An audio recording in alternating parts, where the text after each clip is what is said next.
This is going to be a very special episode. I'm really excited about this one here. We got a dope MC here from Fresno area. Her name is Kooleidiscope. Oh. Hey, so Kooleidiscope. Mm-hmm. First and foremost, before we dive into a little bit more about yourself, could you tell the people how'd you get that name, Kooleidiscope? That's a very unique name. It's pretty different. To be honest, I don't really remember how I come up with the name. Yeah. It was a while back, but I think it just sounded cool. It was just me being, weird. But yeah, I mean, it kind of makes sense now after the fact that it's kind of like the stuff I rap about. It's kind of like looking through a kaleidoscope, Yeah. You see something the way it is, you look through a kaleidoscope. It's something trippier, something weirder, and it kind of like meshes with, I guess, my outlook on things and life and stuff like that. But really, I do not remember how I came up with the name to begin with. That's cool. So, music and stuff like that. Are you always been into music? Is that something just always growing up or whatnot? So how do you even get hip hop, right? A hip hop artist? Is that what you would call yourself? Hip hop artist? Yeah, I'd say alternative hip hop ish. Alternative hip hop? Yeah. I've heard that before. Who are some of when you think of alternative hip hop, if you would say who are some of those artists that would probably fit in that genre for the people that don't know? Yeah, I mean, one of my biggest influences, well, a few of them, like Kid Cudi. Okay. I definitely consider him alternative hip hop. Okay. Yeah. He's working with a lot of electronic stuff, a lot of rock, indie influence. Yeah. And Kendrick, Lamar, some of his older stuff, you might consider it more hip hop with a little alternative feel to it as far as his production. But especially now his new To Pimp a Butterfly. Yeah. That's definitely some type of alternative funk. It's extraordinary, Yeah. So basically, the style I consider myself is a mesh of hip hop and just a bunch of different other musical aspects. It's cool because I love that because hip hop in its essence is a mesh of different styles. If you think about it, all the sampling and cats like De La Soul and my favorite, The Roots. They because they have that live band sound going and they play with every type of style. So how do you even get into the whole music thing, personally? Well, I've been around music. I've enjoyed music since as far back as I can remember. I didn't actually try to play anything or learn how to read music or anything like that until elementary school. You know how they have the little band classes. Yeah. What instruments did you play? I started off on trumpet. Okay. I wasn't very good at it, it wasn't until high school I started taking drum set lessons. Okay. Started doing marching drums. Okay. And that's kind of how I developed I guess my rudimentary skills and stuff like that. And after that, I bought some recording equipment to record these little bands that I was playing in high school. Cool. And I started recording rappers a lot, and it got me interested in producing. Once I started producing stuff here and there, I thought, why don't I just try writing to my own production? Because I mean, I was into poetry a lot in high school, so I already had stuff that I had written. Yeah. I just figured, why don't I just put them together? And that's kind of where Kooleidiscope started. Okay, that's cool. I know poets and stuff. I love poetry personally. I'm a big poet guy. Yeah. More like the Langston Hughes, Emily Dickinson. Can't even say that. Emily Dickinson. I do like her work. Even some Edgar Allan Poe. I know he's a little more darker, but who are some poets that maybe sparked your interest, or if you have a favorite poet? I don't really have a favorite just just the right period. I've taken poetry classes in college and stuff, and I kind of felt I didn't fit in because I'm not. I don't want to say poetry snob, but I'm just not super into it. I write. Yeah. I read other people's poetry and I appreciate it, but I'm not one of those people that's super always buying poetry books and reading them and stuff like that. It's just kind of I feel what I feel. I appreciate it. It's an outlet. Yeah. It's more of an outlet than I guess not so much of a connoisseur of it. Exactly. So how do you feel about the state of music right now? I think the state of music right now is what it is. Like, I know a lot of people, especially like rappers and stuff, or MCs and whatnot, usually have stuff to say like, oh, like hip hop is dead, music is falling apart, the essence of music is not there anymore. Like, yeah. I'm kind of like the person that, like, I understand music evolves. Yeah. It always has.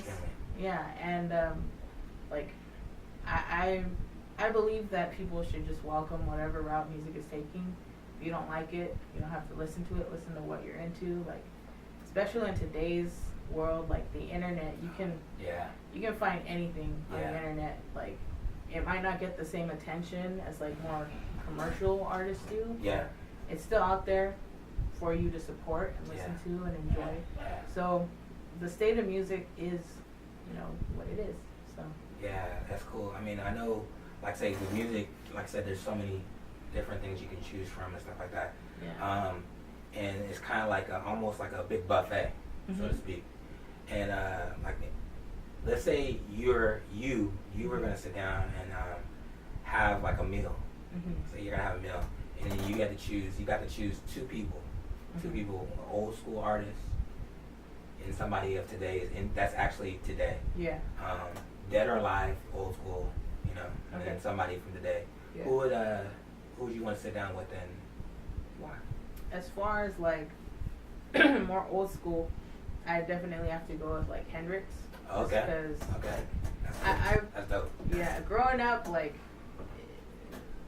everyone was going through like a phase when I was in high school, at least. Like everyone was into Hendrix and so, and Hot Topic was selling Hendrix teas, and it was like a weird phase. And I wasn't too, like, I didn't listen to him too much back then, but as I got older, like I paid attention more, and like he was just on a whole nother level back in his day. Like he was ahead of his time, and there was just something like real special about that guy's like soul and his mind and what he was trying in like rock and roll. Like he was pushing boundaries back then, and I can appreciate that. Like I don't even think I want to like sit down and like talk music to him. Just kind of like hang out and just see what he's about. Like it's like absorb his like his essence. Sometimes like our best lessons are learned in just being around somebody.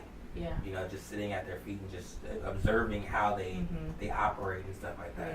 Yeah. And so that's really cool. Yeah, he's definitely like an influence. Not even like, well, musically, yes, because I'm into like a lot of psychedelic rock, like indie stuff like that. But just as a person, he seemed like a real genuine. He was genuine about his music and where he was coming from. Like he was just doing his thing. It just happened to take off. Yeah, he was passionate. You seen his documentary? Yeah, was it the movie that he had? Yeah, it was really good. I liked it a lot. Yeah, there was one of them I saw on Netflix about a year ago. And that's the one that got me really like, wow, like I had to step back.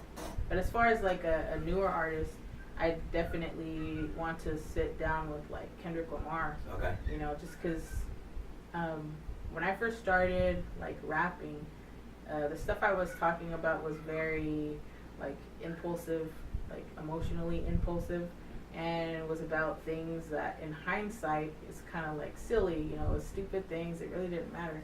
And it wasn't until like I started listening to Section 80, Overly Dedicated, Good Kid, Mad City, that it like resonated with me a certain way to where instead of me like rapping about like these little insignificant problems and these insignificant beefs I have with other people, like I started writing about like my vulnerability as a person, or the struggles I go through in life that my family goes through, and you can hear that in his music. Oh, yeah, it's that's cool. Okay, that's like it. Yeah.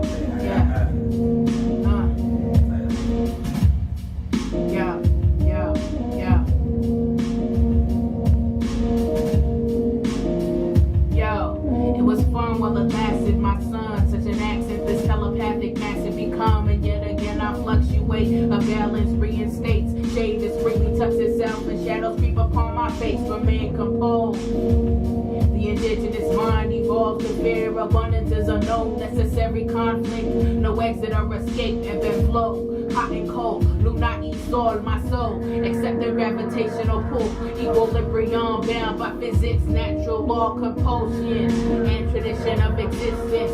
It's who eclipses, it's who eclipses, it's who eclipses. Thank you. That was my poem. That's so tight. Thank you, man. Thank you for having me. We really appreciate having you out here. That was a little gift. Let the people know where they can find you at. You can find like my albums as far as like rapping goes on Bandcamp. It's all free. You can find a lot of my production stuff on SoundCloud. I'm up on Twitter, Facebook, Instagram, all that fun stuff. And oh yeah, YouTube. The tracks that I did today were actually produced. One of them, he's actually a pretty good friend of mine called J1K. Check his stuff out. He puts up a lot of free instrumentals. Yeah, he's very good. And the poem I did, that one's by a producer called 3 Point. Okay. I don't actually know that guy, but he puts out free beats too. And, yeah. Look him up. Look him up. All right, so this is See How. We're live here at the Snake Pit. Say thanks to Kooleidiscope. This is New Rhymes, where it's more than just wordplay.